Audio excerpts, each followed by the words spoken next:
ಎಲ್ಲ ನಮ್ಮ ಸೌಜನ್ಯ ಪರ ಹೋರಾಟಕ್ಕೆ ನಮಸ್ತೆ. ನಾನಿವಾಗ ಮಹೇಶನ್ನ ಮನೆಗೆ ಹೋಗೋ ದಾರಿಯಲ್ಲಿದ್ದೀನಿ. ಇಲ್ಲೇ ಕೆಳಗೆ ಮಹೇಶನ್ನ ಅಣ್ಣನ ಮನೆ.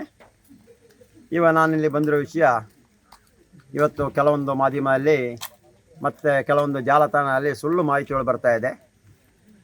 ಜಯಂತ್ ಬಂಧನ ಆಗಿದೆ, ಗಿರೀಶನ್ನ ಬಂಧನ ಆಗಿದೆ, ಇಲ್ಲ ಮಹೇಶನ್ನವರ ಬಂಧನ ಆಗಿದೆ, ಸರ್ಚ್ ವಾರಂಟ್ ಆಗಿದೆ, ಇವರನ್ನು ಬಂಧನ ಮಾಡ್ತಾರೆ. ಯಾವುದೇ ಕಾರಣಕ್ಕೂ ಅಂಥ ಯಾವುದೇ ಕೆಲಸ ಆಗಿಲ್ಲ.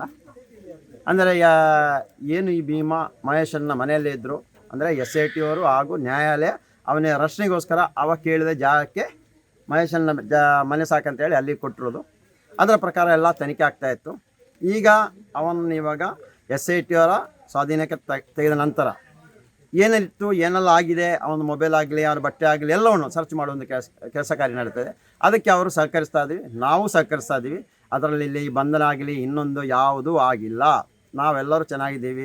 ಅಧಿಕಾರಿಯವರು ಯಾವುದೇ ಕಾರಣಕ್ಕೂ ಯಾವುದೇ ಸಂದರ್ಭದಲ್ಲೂ ಕರೆದರೂ ನಾವು ತನಿಖೆಗೆ ಬದ್ಧರಾಗಿದ್ದೀವಿ. ಇದ್ದ ಸತ್ಯವನ್ನು ಹೇಳ್ತೀವಿ. ಇವಾಗ ಸತ್ಯದ ಮೇಲೆ ನಾನು ನಿನ್ನೆಯಿಂದಲೇ ಹೇಳ್ತೇನೆ, ದೊಡ್ಡ ಬಂಡೆಕಲ್ಲನ್ನೇ ತಂದಿಟ್ಟಿದ್ದಾರೆ. ಅದರ ಮೇಲೆ ಇನ್ನೂ ಜನ ಬಂದು ಕೂರಬೇಡಿ. ಆ ಸತ್ಯದ ಮೇಲೆ ಇರೋ ಬಂಡೆಕಲ್ಲನ್ನು ತಳ್ಳುವ ಕೆಲಸ ಮಾಡೋಣ, ಬದಿ ಹಾಕೋಣ, ಜನರಿಗೆ ಗೊತ್ತಾಗಲಿ.